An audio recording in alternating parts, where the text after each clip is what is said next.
성경을 빼앗았습니다. 성경을 읽지 못하게 했습니다. 성경은 라틴어로만 되어 있었는데 신부들만 읽고 해석을 했습니다. 종교개혁은 대중에게 성경을 돌려준 거예요. 개혁의 선두주자였던 루터는 1522년 독일어로 성경을 번역해서 누구나 읽게 했습니다.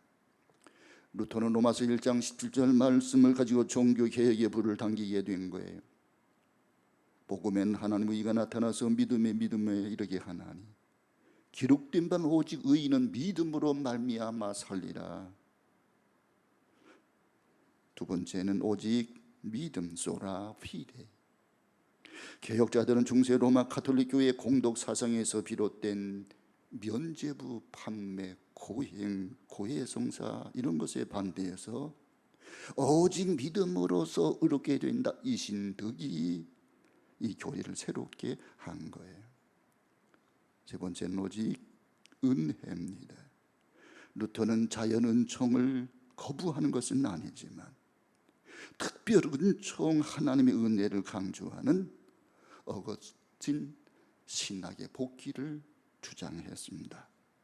독일의 유서 깊은 고도 보름스에 가보면 일찍이 마틴 루터를 재판하고 열렸던 소위 보름스 국회 자리가 지금도 있고 루터가 거기 서서 하늘 향해 주여 내가 여기 섰습니다.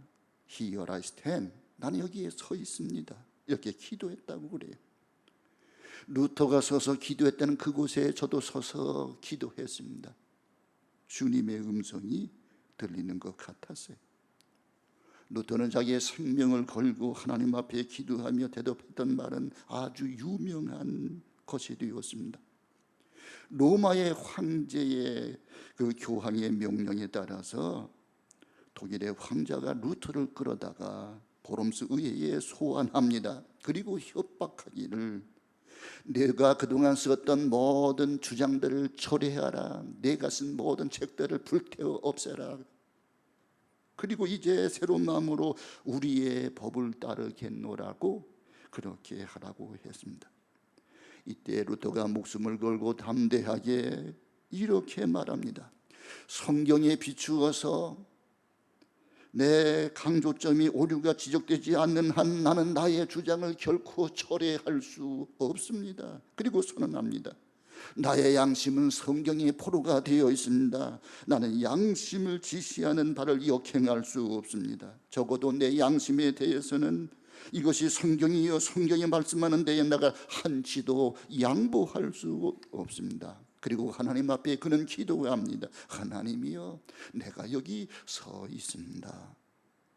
참된 용기는 그 신앙과 양심이 함께 동반되는 거예요. 우리 주님도 이 길을 걸어가셨습니다. 바울도 이 길을 갔습니다. 우리도 이 길, 믿음의 길을 걸어가야만 됩니다. 양심에 따라서 성경에 따라서 그리스도가 지시하는 대로 그리스도께서 보여주신 대로 우리도 걸어가야 할 것입니다. 예수님께서 말씀하십니다. 내가 곧 길이요 진리요 생명이니 나로 말미암지 않고는 아버지께 올 자가 없느니라. 여기 오늘 본문은 사도 바울이 벨릭스 총독 앞에서 자기 변명을 하고 있습니다. 바울로서는 세 번째 자기 변호입니다. 그가 체포될 때 감옥 영문청대에서 변명한 일이 있고요. 또 사내들인 공의 앞에서 자기 변호를 한 적이 있습니다. 그리고 오늘은 벨릭스 총독 앞에서 자기 변호를 스스로 하고 있는 거예요.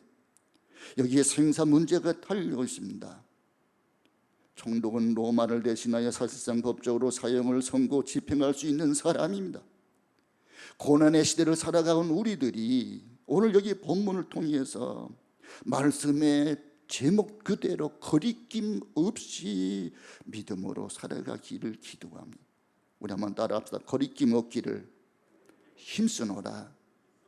먼저 바울은 자기를 고발하는 사람들에 대해서 말씀합니다.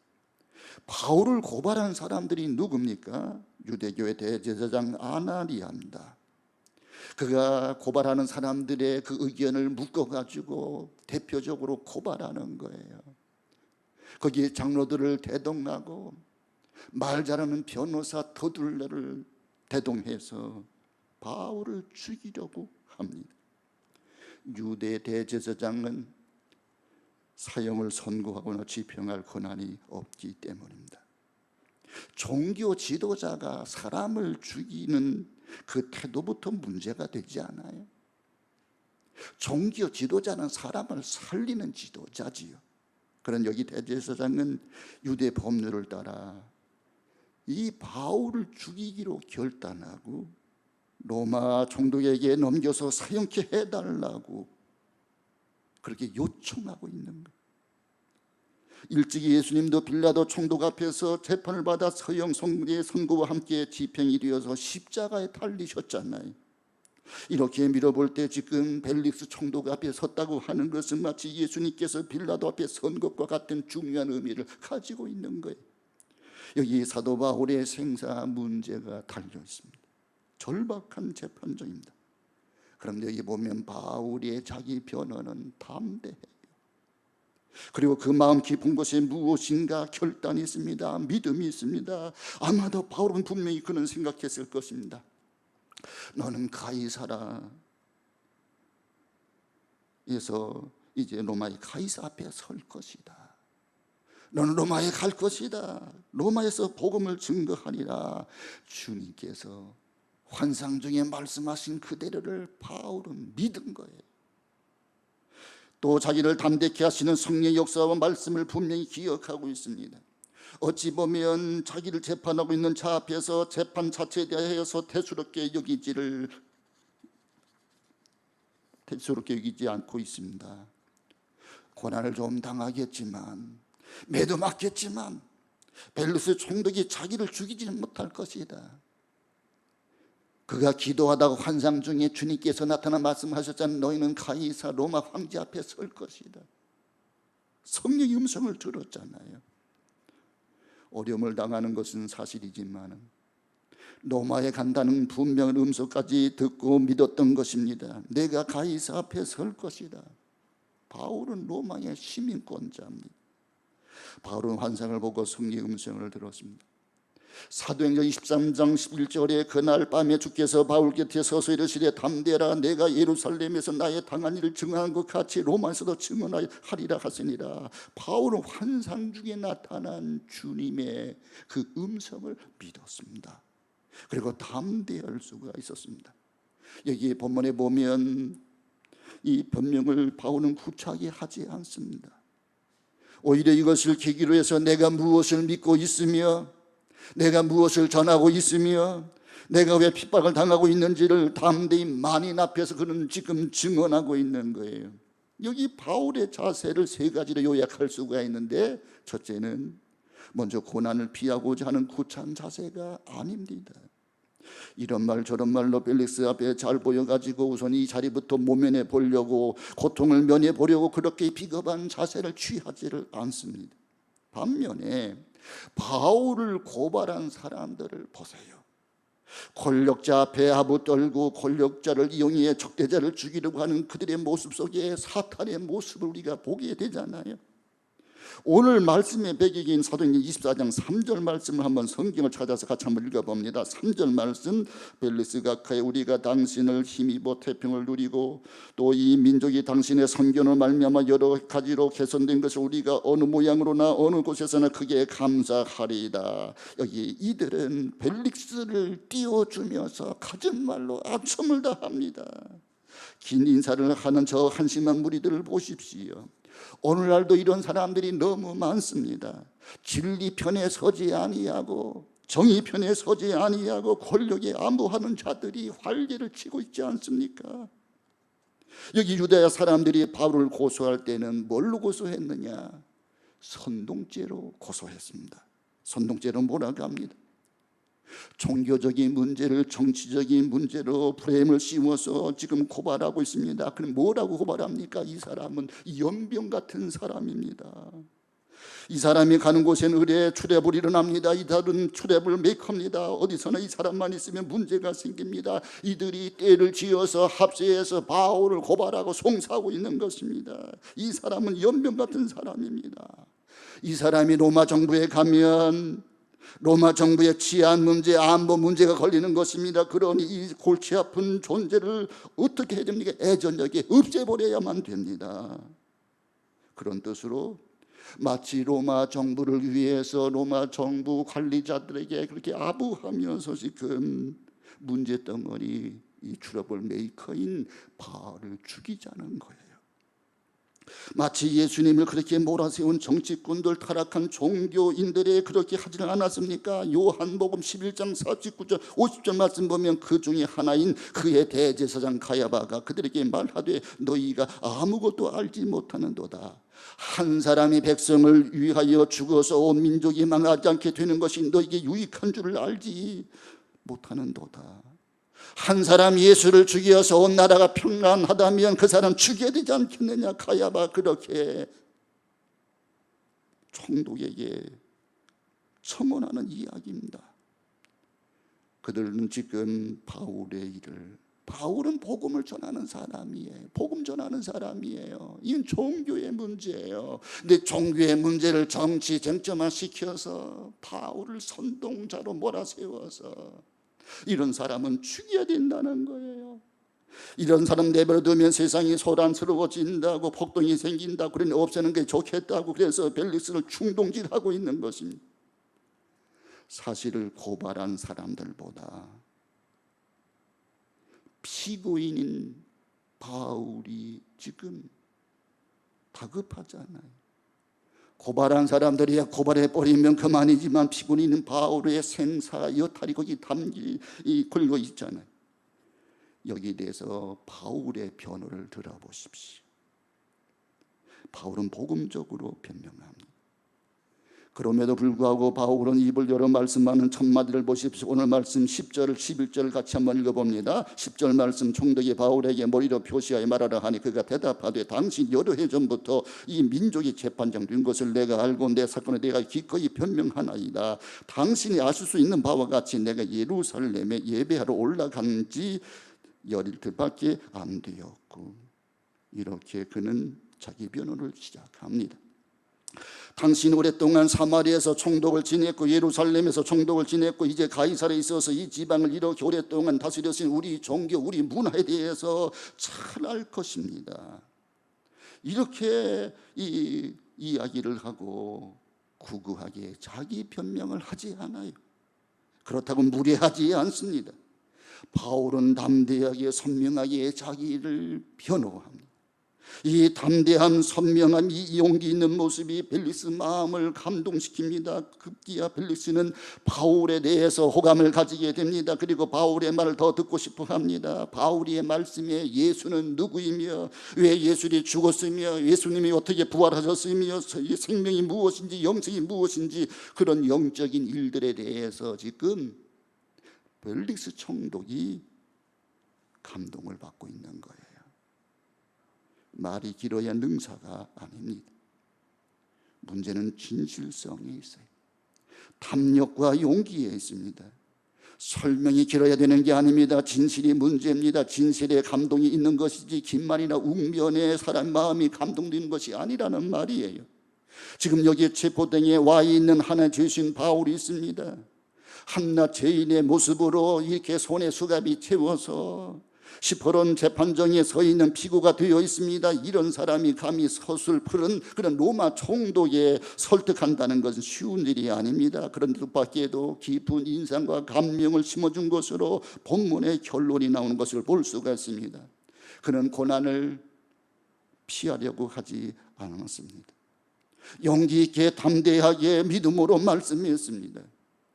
여기 본문에 스데반이 죽을 때처럼 돌에 맞아 죽어가면서 그의 얼굴이 천사와 같이 얼굴이 그렇게 변했다는 그런 표현은 없지만 이 바울의 모습에 태연하고 이 온유하고 담대했던 모습을 우리가 행간 여기저기서 볼 수 있지 않습니까? 두 번째로 바울은 사실을 간단하게 말합니다. 사실 팩트를 말합니다. 사실 자체에 설명하려 듭니다. 구차하게 긴 이야기나 부탁을 하려고 하지 않습니다. 세 번째로 바울은 고난을 당해도 좋다고 그렇게 말하고 있습니다. 자기는 사형을 당해도 좋아요. 매를 맞아도 좋아요. 감옥에 갇혀도 좋아요. 그것이 나에게는 상관이 없습니다. 그가 지금 의도하는 바는 나는 복음을 전하는 사람입니다. 예수님의 십자가, 예수님의 부활을 전하는 사람입니다. 이것을 분명하게 알려주는 것입니다. 그런 예수의 부활을 전하는 것, 이 한 가지 연유로 고난을 받는다면 기꺼이 감수하겠다고 하는 태도예요. 그것 때문이라면 다 좋다는 거예요. 내가 예수 믿고 예수 전하는 것, 이것 때문에 고난을 받는 것이라면 얼마든지 자기가 감당하겠다는 거예요. 매를 맞아도 좋고 감옥에 갇혀도 좋고 죽어도 좋다. 이 순수하게 복음을 전하는 일로 인하여 고난당하는 일이라면 내가 기꺼이 감수하겠습니다. 이것이 바울의 마음이에요. 그래서 그가 내가 여기까지 온 것은 바로 이것 때문입니다. 이것 말고는 다른 이유가 하나도 없습니다. 그러면서 바울은 지금 자성하고도 간단하게 스스로를 변호하는, 그런데 변호한 말씀 가운데 이제 11절 말씀을 한번 우리가 주목을 해야 됩니다. 11절을 같이 읽겠습니다. 당신이 아실 수 있는 바와 같이 내가 예루살렘에 예배하러 올라간 지 열이틀밖에 안 되었고, 사도 바울이 2차 선교 여행을 마치고 예루살렘에 선교 보고하러 가잖아요. 그때 에베소 교회 장로들이 올라가지 마시오. 당신이 올라가시면 예루살렘에서 그렇게 고난을 받고 죽임을 당할지도 모른다고 그런 정보를 듣고 극구 바울을 말리는 거예요.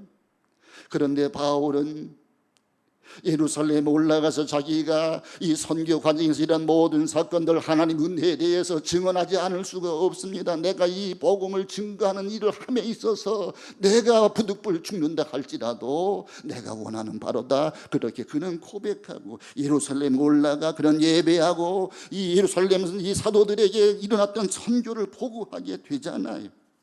그것이 오늘 여기 11절 그 말씀이에요. 그러니 무슨 선동이 있었겠느냐? 열이틀밖에 없었는데 무슨 선동할 시간이 있었으며, 선동할 만큼 무슨 공작을 하자면 상당히 긴 시간이 필요한데, 나는 예루살렘 올라간 지가 겨우 열이틀밖에 못 된다. 그리고 나는 예루살렘의 성전에 올라간 것 외에는 한 일이 없다. 선동할 일이 없잖아요. 무슨 선동할 사건이 일어난 일이 없잖아요. 그렇기 때문에 지금 바울은 선명하게 말씀하는, 내가 이렇게 선동죄로 정치적인 반란을 일으킬 위험인물로 취급당하면서 고난당한 것은 내 뜻이 아닙니다. 이 고난은 바람직하지 않는 거예요. 이런 구실로 내가 매를 맞고 이런 구실로 죽는 것은 싫다는 겁니다. 사실이 아니니까요. 그래서 변명하고 있는 거예요. 이 문제는 아시아에서 온 사람들이 일으켰다는 거예요. 그들에게 물어보라.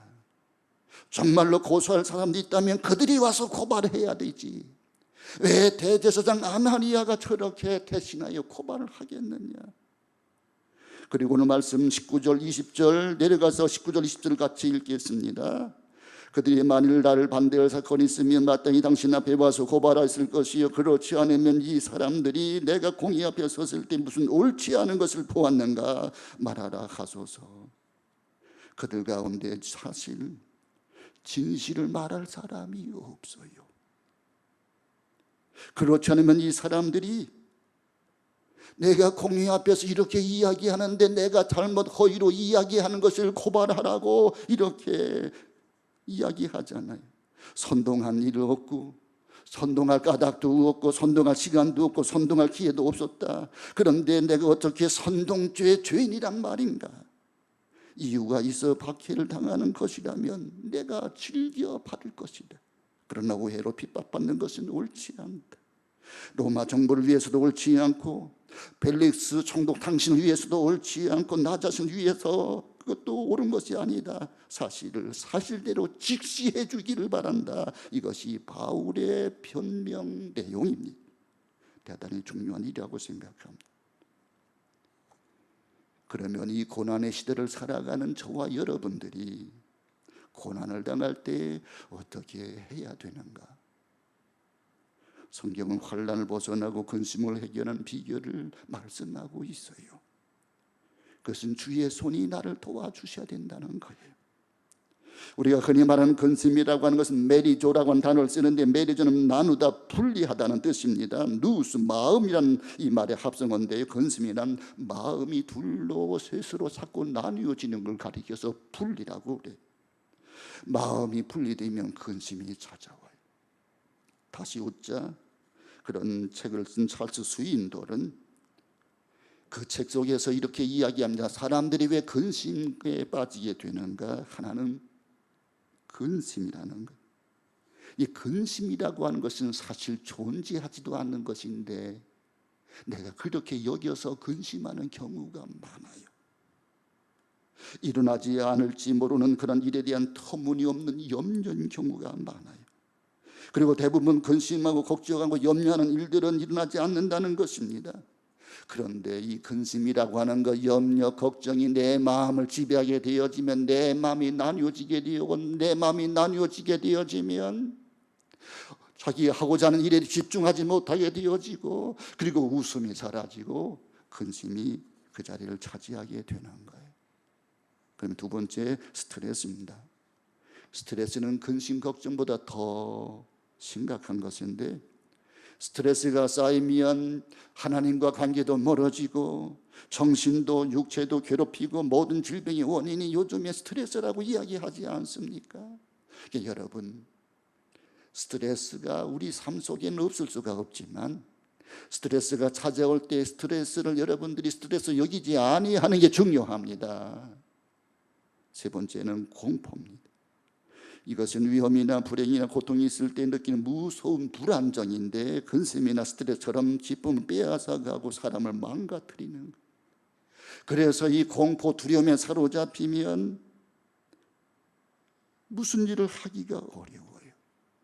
그런데 성경은 이렇게 이야기합니다. 근심이나 스트레스, 두려움을 해결하는 방법에 대해서 성경은 적극적이고 구체적인 길을 보여주고 있는 것입니다. 야벳은 이렇게 기도했습니다. 주 예수는 나를 도우사 환난을 벗어나 근심이 없게 하소서. 예수님이 요한복음 14장 1절에 너희는 마음에 근심하지 말라, 하나님을 믿으냐 또 나를 믿으라고 말씀하셨습니다. 베드로 사도는 베드로전서 5장 7절에 너희 염려를 다 주께 맡겨버리라, 이는 저가 너희를 권고하심이라. 주님께 맡겨버리고 평안하라. 그게 진짜 성도라는 거예요. 내 앞에 다가오는 모든 근심이나 염려나 스트레스나 공포, 두려움, 이 모든 것을 다 주께 맡겨버리고 내가 평안할 수 있다면 그것이 진짜 성도인 거예요.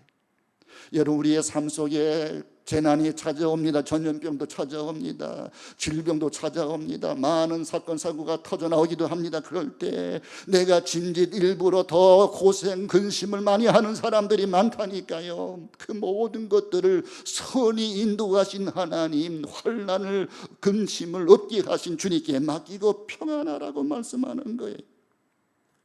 여기 오늘 바울이 이렇게 말하고 있지만 그로 인해서 문제가 해결되지는 않았어요. 다만 연기가 되었어요. 그는 로마의 시민권자이기 때문에 벨리스 총독 자기가 마음대로 할 수 없음을 깨닫게 됩니다. 그래서 이 가이사 황제에게 보내게 되는 거예요. 그런데 이게 벨릭스의 마음이 움직인 것을 보게 됩니다. 그럼 이 바울의 변호 때문에 마음이 움직인 것이 아니라, 저는 그렇게 봐요. 이 바울의 태도, 그 태도를 보고, 표정을 보고 마음이 바뀌었다는 거예요. 제가 어느 책을 보니까 재밌는 말이 있습니다. 소위 재벌 총수들이 청와대가 대통령을 만나고 나오는 일이 있잖아요. 그러면 대통령이 이 재벌들을 압박할 때가 있잖아요. 그러면 비속한 사람들이 재벌 총수에게 간청하는 주문이 있답니다. 회장님, 표정 관리 잘해주세요. 신문사에서, 방송에서 와서 프레스를 터뜨리면서 사진 찍어서 신문에 보도하잖아요. 표정이 중요해요. 표정 관리를 잘해주세요.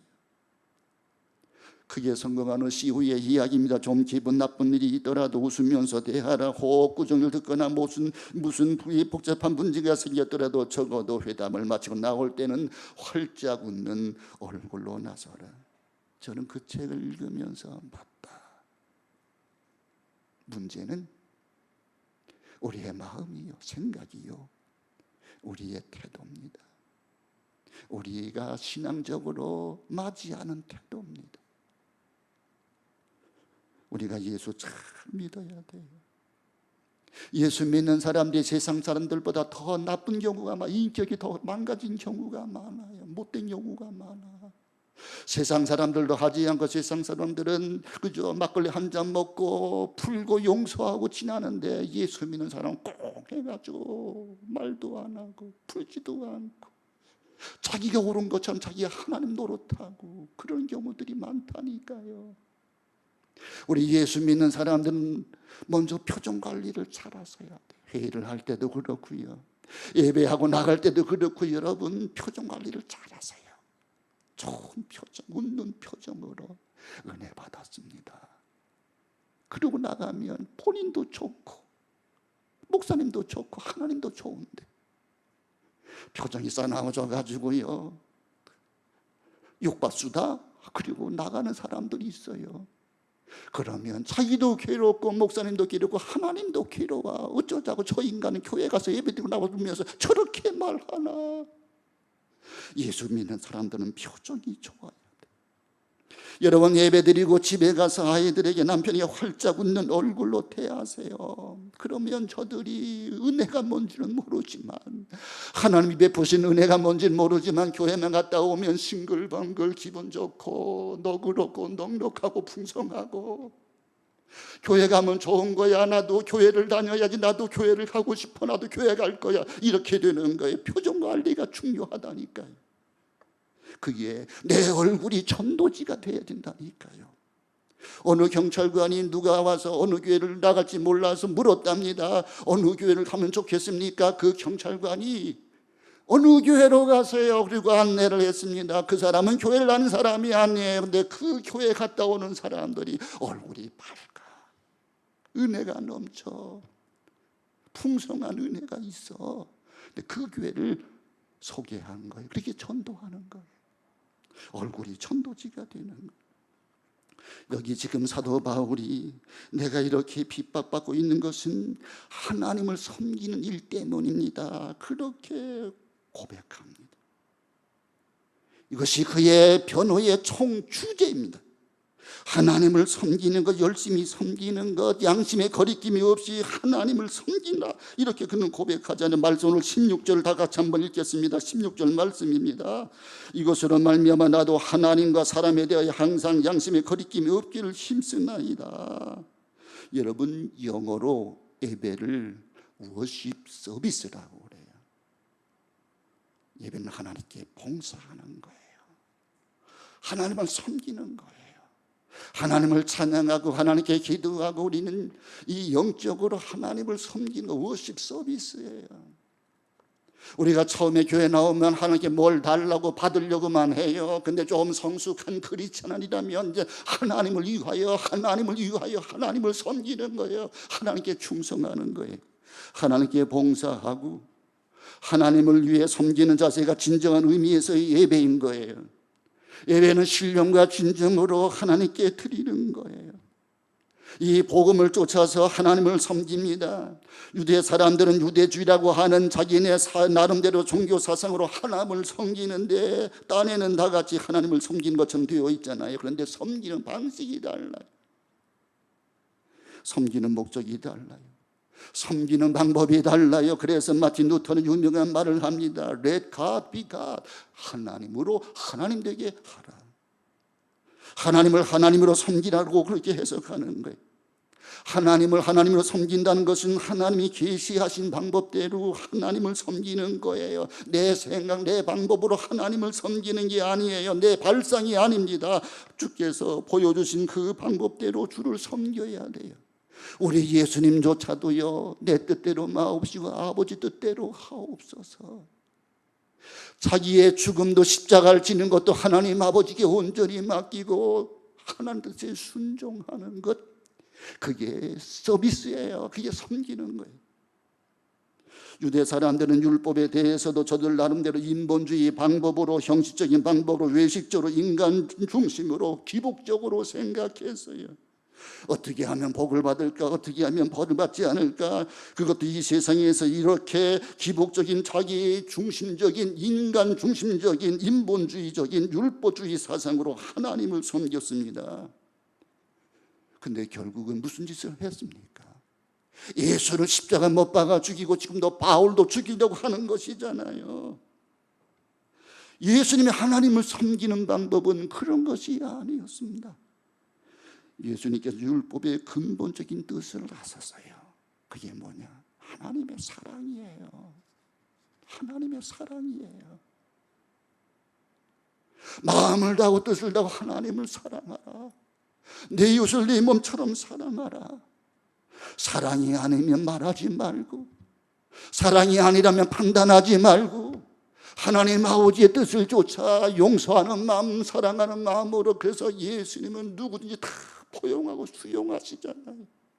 장녀도 수용하고요, 귀신 들린 사람도, 장애인도, 가난한 사람도, 죄를 지은 사람들도 다 예수님 하나님의 사랑으로 저들을 바라봤기 때문에 저들이 곤고할 때, 어려울 때, 힘들 때, 아플 때 찾아가서 문둥병자도 만져주시고 기도하셨던 하나님의 사랑으로 대하셨던 주님 아니십니까? 안식일도 우리가 그렇게 이해를 해야 돼요. 주일을 그렇게 이해해야 돼요. 바리새인들은 안식일에 무슨 일을 하냐, 그리고 예수를 착잡으려고만 했단 말입니다. 그런데 예수님은 안식일, 주일날 선한 일을 하자, 선한 일을 하면서 하나님께 영광 돌리며 쉬자, 그게 안식일의 예수님 개념이었습니다. 선한 일을 하는 거예요. 여러분, 주일날 아픈 사람들 찾아가서 신방하고, 교회 못 나오는 사람 찾아가서 격려해 주시고, 그렇게 여러분들이 발품을 팔아서 찾아가고 위로하고 상담하고 그들 격려하고 그들이 다시 주님 앞에 나올 수가 있다면, 그래서 내가 누구를 방문했는데, 누구를 신방했는데 그 사람이 마음이 활짝 피었다면, 그 사람 마음속에 심령에 대로가 열리고 심령이 즐겁게 되었다면 여러분들은 선한 일을 한 거예요. 그게 주일을 잘 보낸 거예요. 그러면 기쁨이 찾아와요. 하나님이 일하시니 나도 일한다. 이게 예수님의 안식일을 대하는 태도셨습니다. 그런데 유대 사람들은 왜 주일날 안식일 날에 병을 고치느냐? 말썽을 일으킵니다. 안식을 지키는 것을 공로화시켰습니다. 안식을 지켜서 우등생이 됐고요, 안식을 지켜서 높은 선민, 바리새인이고 훌륭한 선민이 될 수 있다, 이렇게 도도하고 교만해졌단 말입니다. 여러분, 예수를 믿는다는 게 뭐예요? 내 속에 하나님의 사랑이 충만해서, 예수 사랑이 충만해서 모든 것을 너그럽게 보고, 내가 감당할 수 있는 내 몫에 태인 십자가 내가 기쁨으로 감사하고 주님 앞에 봉사하는 것이고요, 조금만 내 뜻대로 안 되면 이렇게 입이 나와가지고 이 세상 사람들은 주둥이라고 그러더라고요. 여러분, 우리 예수 믿는 사람도 그렇게 믿지 말자고요. 내가 10년, 20년, 30년 예수 믿어서 장로님이 되시고 권사님 되셨으면 장로님답게, 권사님답게 너그럽고 넉넉하고 풍성하고 그런 주님의 마음, 주님의 시각을 가지고 말하고 그렇게 격려할 수는 없을까요? 그걸 주님이 원하시는 것 아닐까요? 그게 하나님 뜻이 아닐까요? 예수를 믿는다는 건 뭘까요? 종교적으로 보면 이렇게 말합니다. 기독교란 예수 그리스도를 유일한 계시자로 믿는 유일신 종교다. 우리는 오직 예수, only Jesus, 예수로만, 예수를 쫓아서 하나님께 나아가고 예수님이 하셨던 걸 따라가는 거예요. 예수님 나의 구세주여, 예수님 나의 길이요 진리요 생명이요, 예수를 따라가는 거, 이 도를 쫓아서 하나님을 섬기는 거예요. 그래서 여기 오늘 본문에 나타난 사도 바울의 한 말씀이 대단히 중요한 말씀입니다.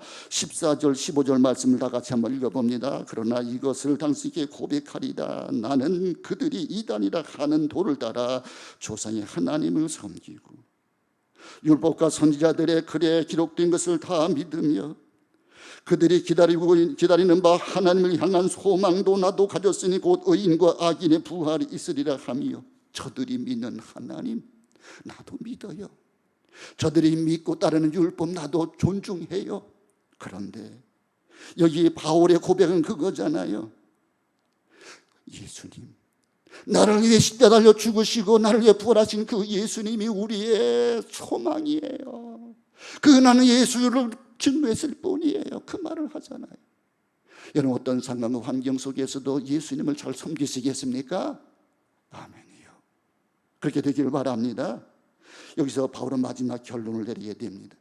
그게 16절 말씀인데 16절 다 같이 읽겠습니다. 이것으로 말미암아 나도 하나님과 사람에 대하여 항상 양심에서 거리낌이 없기를 힘쓰나이다. 여기에 최선을 다했다는 거예요. 하나님께 충성을 다했다는 거잖아요. 예수로 말미암아 오늘 이 본문의 말씀대로 이 도를 쫓아서 십자가에 또 예수의 사랑을 통해서 하나님께 나아가는 것입니다. 이것이 그리스도인들의 모습입니다. 우리가 환난의 시대에 어떻게 복음을 전할까요? 우리의 신앙을 굳건하게 붙잡아야 돼. 예수님을 굳건하게 붙잡고 흔들리지 말아야 돼요. 그리고 진정한 예배자가 돼야 돼요.